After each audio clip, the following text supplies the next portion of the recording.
কুকু পাখির খুঁটিনাটি রান্নাঘরে বানিয়ে দেখাবো আমলকির আচার। তো আমি কিভাবে বানাচ্ছি সেটা আপনাদের সাথে শেয়ার করছি। এই যে আমলকিগুলো আমি ভালো করে ধুয়ে নিয়েছি। এখানে একটা পাত্রে আমি জল গরম বসিয়েছি, এটা আগে ভাপাবো। এটা এর ওপর বসিয়ে দিলাম। এটা না ভাপালে ছাড়ানো যাবে না ঠিক মতো, আর সে আচারটাও ঠিক মতো মজবে না কাঁচা করলে। তাই এখানে এটা দিয়ে চাপা দিলাম, বসিয়ে এটা দিয়ে আমি চাপা দিয়ে দিলাম। এতে 10 মিনিট আমি ফোটালেই আমার আমলকিগুলো সেদ্ধ হয়ে যাবে। খানিকক্ষণ পরে আমি ঢাকনাটা খুলে দিয়েছি। 10 মিনিট ভাপাতে হবে, আপনাদের আগেই বলেছিলাম। এটা একটুখানি খুলে উঁচু কর, ক্যামেরাটা উঁচু কর, এরমভাবে ঝাঁকিয়ে নেব। ওলট পালট করে আবার আমি এরম দিয়ে দিলাম। এখনও 5 মিনিট হবে। 10 মিনিট হয়ে গেছে, আমলকিগুলো সেদ্ধ।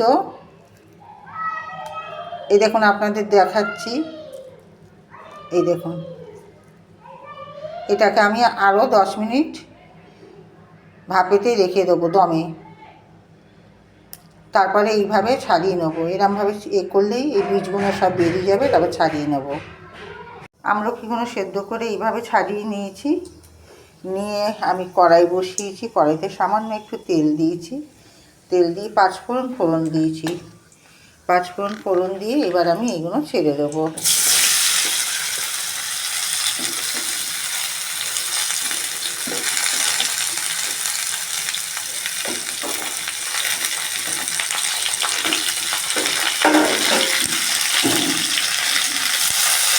অল্প একটু করে লবণ দেব।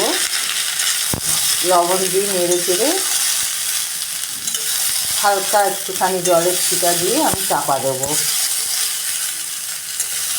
কেন গরম অবস্থায় ছাড়িয়ে গরম অবস্থায় করলে জলের ছিটাটা দিতে লাগে না। আমি আজ 1-1.5 ঘন্টা আগে এটাকে করে রেখেছি। ঠান্ডা হয়ে যাওয়ার পর দেখছি একটু শক্ত হয়েছে, তাই একটু আমি জলের ছিটা দেব। আমি এটা কালার হওয়ার জন্য দিলাম সামান্য একটু হলুদ। কেননা এটা আমি গুড় দিয়ে করব না, করব আমি অনেকগুলো নকুনদানা জমে গেছে ঠাকুরের প্রসাদী, সেই নকুনদানা দিয়ে আমি করব।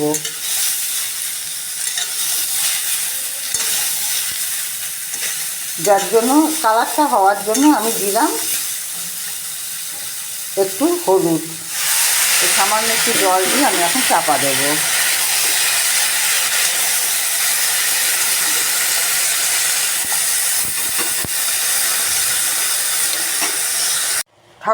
ঠাকুরের প্রসাদী নকুনদানা এই যে দেখছেন, এইরকম 2টো কৌটোতে আমার জমেছে। তো একটা দিয়ে আমি করব হচ্ছে এই আমলকির আচার, আর একটা দিয়ে করব গাজরের হালুয়া। কোনো কিছুই ফেলবার নয়।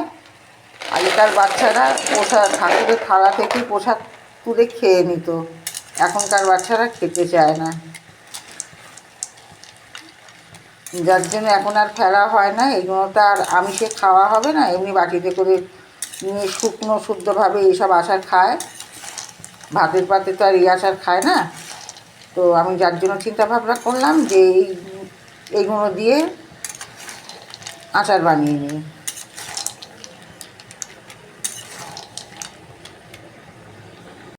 নকুনদানাটা দেওয়ার পর 1 কড়া জল বেরিয়েছে,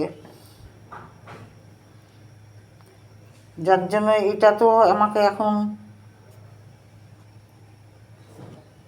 একদম আগে ফুটিয়ে গাঢ় করতে গেলে মনে হয় হাফ সিলিন্ডার আমার শেষ হয়ে যাবে। যার জন্য এটাতে একটুখানি উপস্থিত বুদ্ধি খাটিয়ে কর্নফ্লাওয়ার থাকলে কর্নফ্লাওয়ার, যার ঘরে যেটা থাকবে, নাহলে ময়দা গুলে একটু দিয়ে দিলে এটা তাড়াতাড়ি গাঢ় হয়ে যাবে। এই যে একটুখানি ময়দা গুলে নিলাম, নিয়ে এখন এটাতে দিয়ে দিচ্ছি। এবার ফুটে উঠলেই জিনিসটা গাঢ় হয়ে যাবে। 30 মিনিটের জায়গায় 10 মিনিট ফোটালেই এটা গাঢ় হয়ে যাবে। এটাই আমি বোঝাতে চাইছি, বোঝাতে পারলাম কি না জানি না ঠিকভাবে। এটা এবার ফুটলে এবার আমি আলাদাভাবে মশলাটা তৈরি করব। এই মশলাটা ঠান্ডা হওয়ার পর দেব। যে কোনো আচারে মশলা ঠান্ডা হয়ে যাওয়ার পরই দিলে ভালো হয়, তাহলে গন্ধটা ভালো থাকে। গরম অবস্থায় দিলে গন্ধটা উবে যায়। তাই আমি এটা হয়ে গেলে, এটা একদম ঠান্ডা হয়ে যাবে, তারপর আমি মশলাটা দেবো। এতে আমি কী কী মশলা দেবো সেটা আমি আপনাদের সাথে শেয়ার করব। আমলকির আচার আমার হয়ে গেছে, দেখতেই পাচ্ছেন।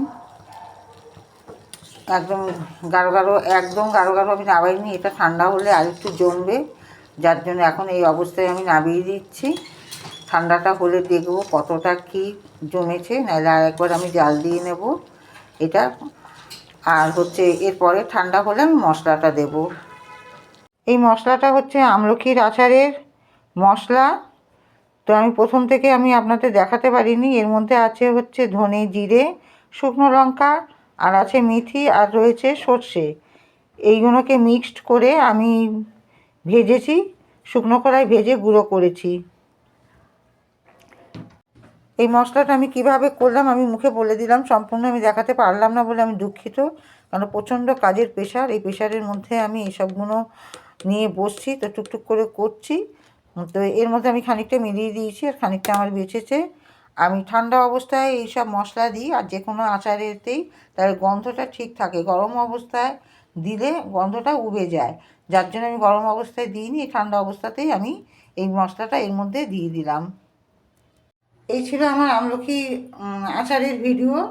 যদি ভালো লাগে, ভালোবেসে একটা এই দিয়ে পাশে থাকবেন।